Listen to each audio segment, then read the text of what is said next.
Nadia had always believed that if she was good enough, quiet enough, and patient enough, her life would eventually reward her.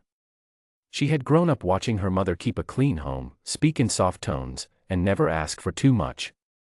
And she had copied that blueprint faithfully. She had been a good wife. A careful one.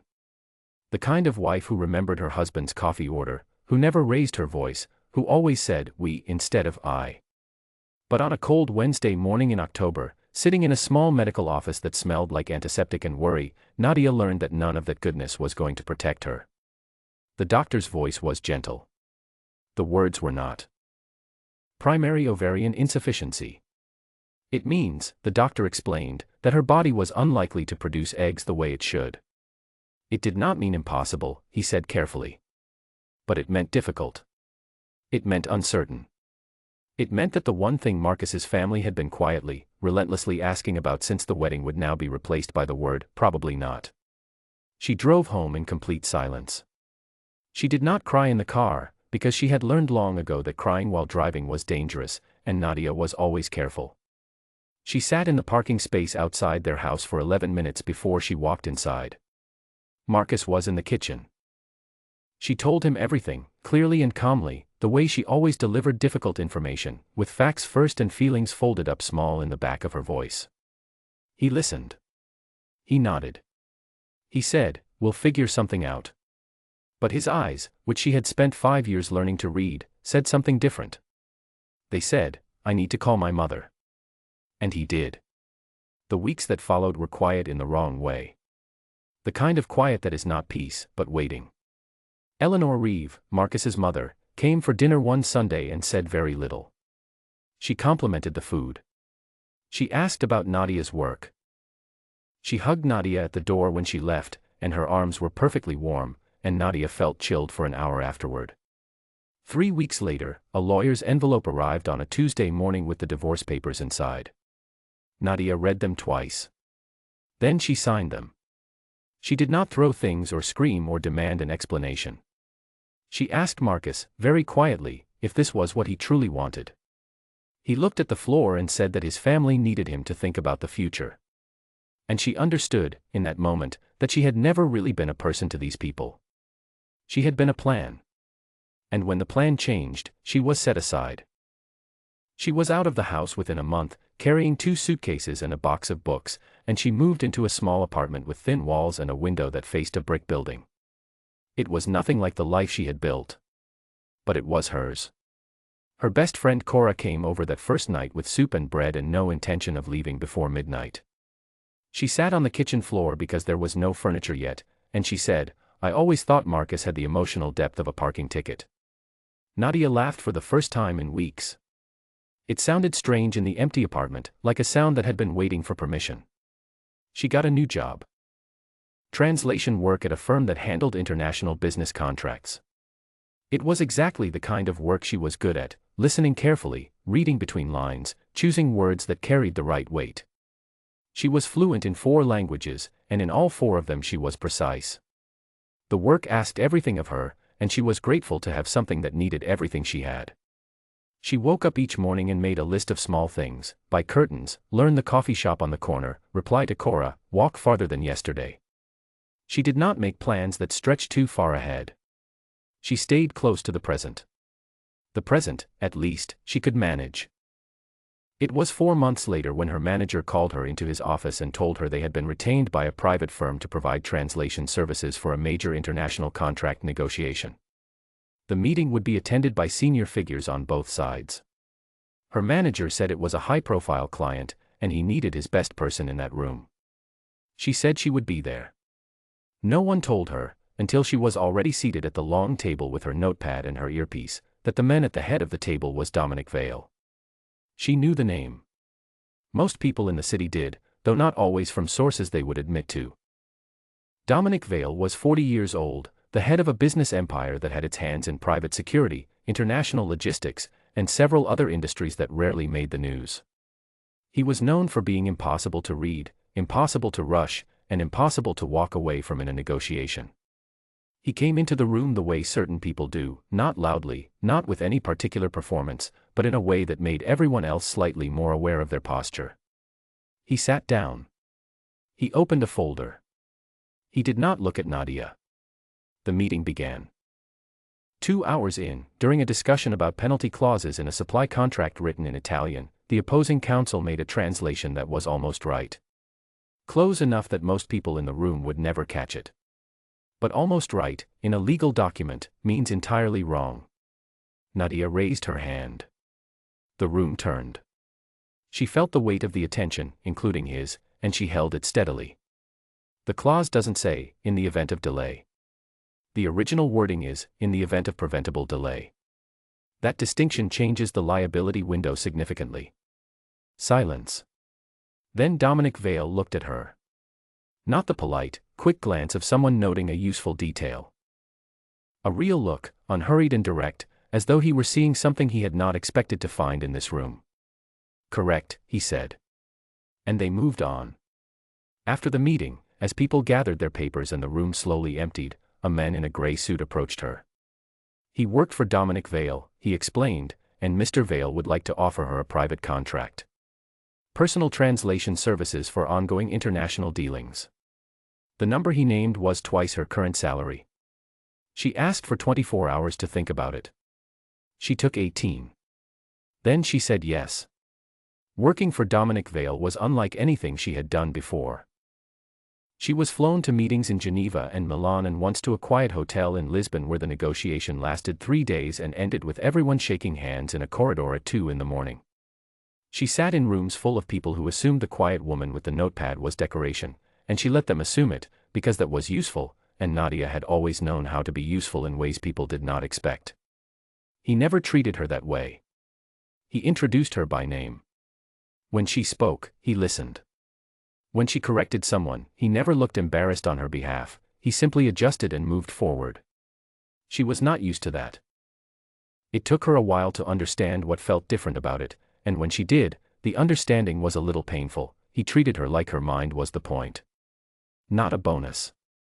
Not a surprise. Just the point. They spent evenings in hotel lobbies after long meetings, debriefing over coffee. He asked her questions she had not been asked in years. What languages did she love most and why? What had she read recently that had stayed with her? What did a good day feel like to her, when she had one? She answered honestly, because something about his attention made pretending seem too much work. And she noticed that he remembered her answers. Not in a calculated way, but in the way that people remember things that genuinely interest them. She learned things about him too, slowly, in the way you learn about people who do not volunteer information easily. He had a younger sister who had passed away when she was 19, and he did not talk about her, but there was a photograph in his wallet that Nadia once caught a glimpse of when he paid for coffee. He funded 3 children's shelters in the city through legal entities that were carefully, deliberately untraceable back to him. He could not sleep with the lights on. He had never, in any language she had heard him speak, used the phrase, "I can't." She was not looking to feel anything. She had been very deliberate about not looking. But the heart does not always follow instructions, and somewhere between Lisbon and a Monday morning in the city where he held the door open and then looked at her for half a second longer than necessary, Nadia understood that she was in some difficulty. It was Cora who gave it away, though not on purpose. Dominic invited them both to a dinner at his home, a formal affair with good food and careful conversation and a long table that somehow did not feel cold because of the way he had arranged the seating so that no one sat too far from anyone else. Cora, who was funny and sharp and had no internal filter after a second glass of sparkling water, leaned across the table at one point and said to no one in particular, "She's been through so much in the last year.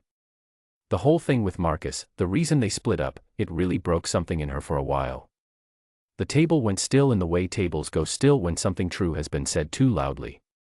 Nadia did not look at anyone. She set down her fork, folded her napkin, excused herself quietly, and walked out to the balcony. The city was lit up below like a second sky. She stood with her arms crossed and her back straight and she breathed. She heard him come out. She knew his footsteps by now. He stood beside her and said nothing for a while.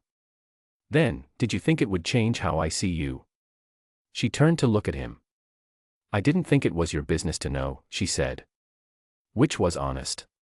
He was quiet for another moment. When he spoke, His voice was low and certain, the way his voice was when he had decided something. They removed you from your own life because of a medical condition. They treated you like a broken object. It was not a question. It was a man understanding something and being furious about it in a very controlled way. Yes, she said simply. He looked at her. The city lights were behind her and his expression was serious and open, which was rare for him, and she knew she was seeing something he did not show many people. You belong with me now, he said. Not as a command. Not as a rescue. As something far more powerful than either, a declaration. A statement that the world which had thrown her away had been wrong, and that he intended to stand as the proof of that for however long she would let him. She did not fall into his arms. She was not built that way, and she had learned to be careful with things she wanted. She went home. She lay awake for a long time staring at the ceiling of her small apartment. She called Cora in the morning and was frustrated for 20 minutes and then went quiet. Say it, Cora said. I'm terrified, Nadia said. I know. Do it anyway. What followed was not a romance out of a story. It was quieter than that and more real. He did not rush her. He did not perform grand gestures that demanded she respond in kind. He made space. He called when he said he would call. He remembered small things she mentioned. He told her, one afternoon over lunch in a corner of a restaurant that the city did not know he owned, that he had not been interested in anyone's company in a long time, and that he was telling her this so she understood he was not practicing. She believed him. She had learned, in translation work, to hear what words meant beneath the words. And beneath his words was something simple and steady, he meant it. There was danger in his world, and she was not foolish enough to pretend otherwise. It came in the form of a rival group that had been watching Dominic for some time and had recently noticed what his people noticed too, that he was different these days. Quieter in some places, more settled. That there was a woman. Someone left a note under the windshield of Nadia's car. 4 words. She photographed it, put it in her bag, drove to the office, finished her work, and then called Dominic. He was at her building in 20 minutes. He read the note. His jaw tightened but his voice stayed even. You should have called me immediately. I finished what I was doing first, she said. Then I called you. He looked at her for a long moment. Then something shifted in his expression that was almost a smile. You are not easy, he said. No, she agreed. She told him she had also, while finishing her work, reviewed the intercepted communications his security team had been unable to decode, because 2 of the phrases used were a specific Italian regional dialect she recognized from a contract she had translated 2 years prior. She had written out a full breakdown of what the messages said and who was likely sending them. Dominic stared at the pages she handed him. Then he picked up his phone and spent the next hour dismantling the rival group's plans with the precision of someone who had been given exactly the information he needed. Within 2 weeks, the threat was gone. The people behind it had other problems now, serious ones, of their own making.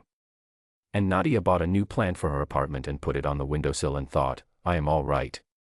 I am actually all right. Marcus came back on a Thursday evening in spring. She opened the door and there he was, looking slightly older and significantly less certain of himself than she remembered. He said he had made a mistake. He said he had been weak and had let his family make decisions that were his to make. He said his second marriage was not going well, and he knew that was not her concern, but he wanted her to know he thought about her. He wanted her to know he was sorry. Nadia listened to all of it. She did not interrupt. She stood in her doorway with her hand on the frame and she let him say everything he had come to say. Then she spoke. Marcos, I don't have any anger left for you, she said, and it was true. But I want you to understand something. You didn't lose a wife when you signed those papers. You lost access to someone who would have stood beside you through anything. That was your choice to give up. And it was the best thing you ever did for me, even if you didn't mean it that way. She closed the door. She did not lean against it dramatically. She walked to the kitchen, put the kettle on, and stood looking out the window while it boiled. The evening light was coming through at an angle, and it caught the leaves of her new plant and made them glow a little. She thought about nothing in particular. She felt clean, the way a room feels after you open all the windows at once. She and Dominic did not talk around the hard things. That was what she loved most about being with him, there was no pretending. He told her once, honestly and simply, that his life came with weight that she should understand before she decided anything. She told him, equally simply, that she had spent 5 years making herself small to fit inside someone else's idea of a life, and that she was done being small. If she chose him, she was choosing the whole truth of him, or not at all. He chose the whole truth of her too. That was the agreement. They talked about children, because it was the thing the world had decided defined her, and she refused to let the world be the last word on it. She told him what the doctor had said, all of it, without dressing it up. He listened without flinching. He told her about a 9-year-old boy named Theo who lived in one of his shelters, who was loud and funny and had recently decided he wanted to be an engineer, and who had asked Dominic last month if buildings could be built that were impossible to knock down. Dominic had told him yes. "Would you like to meet him?" he asked her. She said yes. She said it immediately, before she had even quite thought about it, and that quickness told her something important about herself, that she was not as afraid of the future as she had been. That she had stopped bracing for the next loss and started, slowly and carefully, leaning toward the next good thing. Nadia did not become a different person. She became more fully herself, the version of herself that had always been there, patient and quiet and capable of great things, waiting for a life that asked her to be more rather than less. She still made lists of small things in the morning. She still called Cora too late at night. She still loved the precision of words in languages that had no perfect translation into each other, the way meaning lived in the spaces between. But she stopped apologizing for taking up space. She stopped folding herself in half to fit into someone else's expectations. She stopped measuring her worth against the things her body could or could not do. And some mornings, when the light came through the window and landed on the plant on the sill, she sat with her coffee and thought about how strange and lucky it was that the worst thing that had ever happened to her had also, eventually, led her to the truest version of her own life. She had been thrown out of a life that was never really hers. And in the space that was left, she had built one that was. She was not broken when he found her. She was already whole. She had simply been surrounded by people too small to see it.